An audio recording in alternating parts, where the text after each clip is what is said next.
Hey guys, this is the public version of the Disney 1 year reading for 2023. There's a paid version at the end, which at the end of this video, we get into the best trades that we see for the year, and setting ourselves up for multi-year trades, stuff like that. You can get that. It's a great way to support the channel, and you can get that by going to our website, tarotfortraders.com, clicking on our services, Eso-Meta forecast, learn more. And then 1 year predictions, click here. Just type in well, first select the year and then type in the ticker that you're interested in, add to cart. $249 for a year's worth of work. We're using the S&P 500 1 year reading that was done back in like September. We're using it now today for 2023. This is the Disney 1 year overview reading for the year 2023. It's currently April 16th, 2023, 2:03 p.m. Eastern Time. At the time of this reading, Disney in extended hours is $100.09. That's USD. And the shuffle file, which we're about to play for the Disney 1 year, was created on March 26, 2023 at 7:35 p.m. Eastern Time. That's this file right here. The overall theme and behavior for Disney, we have the beginning of a rally, or the start of a rally, and a notable move to the upside, standing out on a 1 year chart. It's crossed with a resistance level that we bump up against. We meet this resistance level several times and fail to break through it, but eventually it looks like towards the end of the year we do break through. Behavior around the highest high. Out of a decline, we have a fast sudden move higher, marking the end of a decline and taking us to a highest high. So I'll be looking at that as chart criteria when I'm looking in real time at a chart to determine if it's a highest high or, it's got to be a highest price level, and it should have that type of chart behavior leading into it. And then behavior around the lowest low, when I'm looking to determine in real time lowest lows, I'm looking for chart behavior of erratic behavior back and forth through the same price level.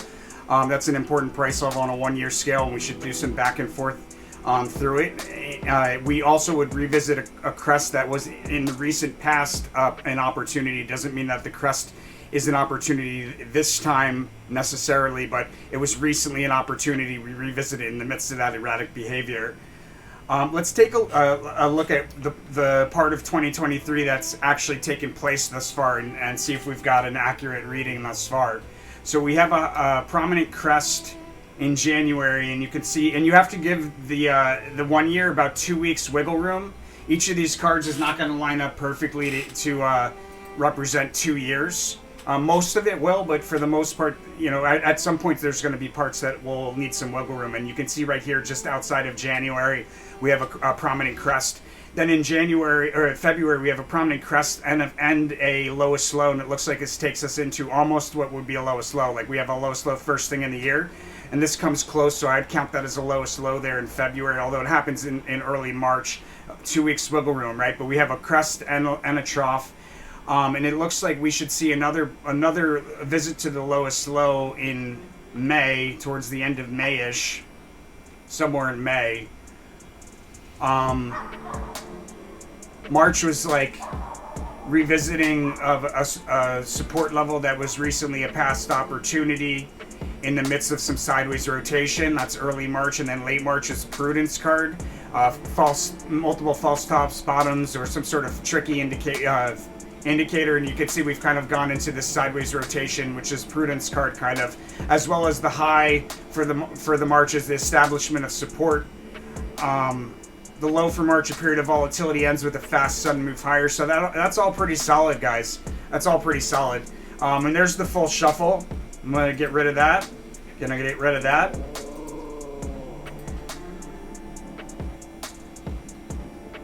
All right. So in April, we have a decline through a support level on a 1 year scale down to meet a second support level on a 1 year scale. We rotate sideways along that support level. The low for April forms in a period of volatility with a sharp drop that stands out in that period of volatility. The high for April forms when we have a fast sudden move higher standing out on a 1 year scale. And late April looks like we have a decline. Matter of fact, it looks like there's a significant trade opportunity there. Oh, guys, if you're interested in getting the paid version, because we're going to get into the trade opportunities, the best trades that we see for the year in detail in the paid version of this reading. At the end of this reading, the paid version has all the best trades that we see and details of what we're looking for exits and entries and stuff like that. If you're interested in getting that, guys, the way that you get the paid version, great way to support the channel. Go to Eso-Meta Forecast on our website, Tarot for Traders, and click on 1 year prediction. Type in the select the year you're looking for, and then type in the ticker. In this case, you're looking for the Disney ticker, but you could put in any ticker you want to order a 1 year. It's a great way to support the channel, guys. Thank you to all those of you that go ahead and do that. Really appreciate it. And so there's a trade opportunity at the end of April. A trade opportunity in early March and a trade opportunity, and late March. There's some significant trades going on here, but early March we have a decline in a period of sideways S formation. So a decline from a resistance to support, back to resistance, back to support, making a sideways S formation within a channel. In this case, it's probably a bit of a decline or some sideways rotation, but looks like the low, it's probably a decline, and the decline takes us into another significant trade opportunity on like a multi-year scale there, which we'll talk about in more detail. But there's the lowest low there, and we established support around the lowest low there in March. The high for March, which appears to happen early in March, out of it there's a sideways fluctuating decline into the lowest low in late March. Again, significant opportunity, sideways bullish price swings in early June, a brief peak that's easily missed at a prominent crest or peak for the year, a brief peak that's easily missed likely in early June, creating a trade opportunity, but it's an easily missed trade opportunity, to be clear. And from that peak or crest, we decline through multiple support levels on a 1 year scale.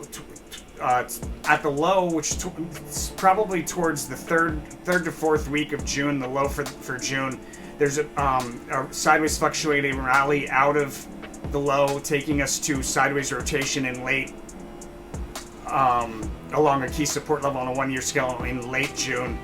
We rise along that, we're sideways rotating late June, we rise to meet the nearest critical resistance, and then we fall back down to that support and continue rotating sideways out of June. There's a fake out, shakeout, some sort of intentional fake out or shakeout in early July, something tricky, some sort of tricky chart behavior intended to mislead the retail investor to make impulsive decisions. And it looks like it's a big move to the upside there in probably the first week of July, taking us to a prominent crest. But then there's a decline off of that month's high, that July high, through multiple support levels from an overbought crest or peak. Looks like the low is in July's low is in early July at a prominent crest or prominent trough. And there's a big move out of that to a peak or crest, and then we sell from overbought territory through multiple support levels.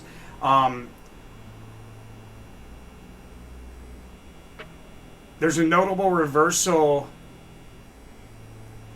around the first week of August, and some sort of speech or somebody speaking something related to Disney or impacting Disney in early August, and there's a reversal there.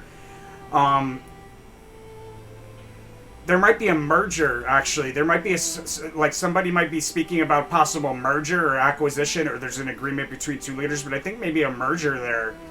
And we're at a prominent resistance level there. We meet a prominent resistance level that we've come up against multiple times.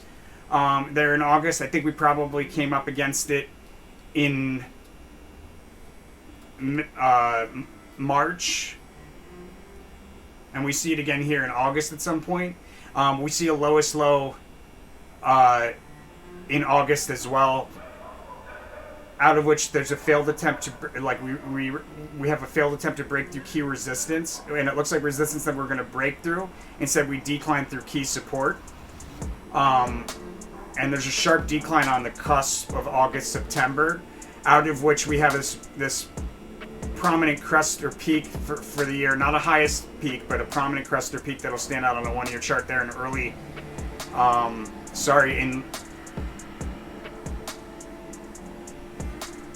somewhere in August, like there's a prominent crest or peak, and it's also kind of like a good price level for a midpoint between like opening a short position and a long position. So we should see some good movement in both directions relative to the high of September. But a notable decline off of that. We either have like a pop and drop at the end of the month there and a significant trade opportunity, or Congress may be highlighted in some regard there. We do have on the 10-year something to do with Congress and government around the high. There might be like some sort of like preview of that, or some remnants of that, and a sharp decline from that pop and drop, taking it to a place where we're bumping up against multiple failed attempts to break through key resistance there in October, in early October, and it looks like we might meet that same resistance level again. It's either the same resistance or it's another strong resistance that we come up against. The high, which seems to be near early, the high for the October highs in early October with failed attempts to break through key resistance. When we move higher through resistance, we stay above it briefly, and then we have a full retracement of that move back down. The low for October, it's hard to determine. I think the low for October is probably towards the end of October.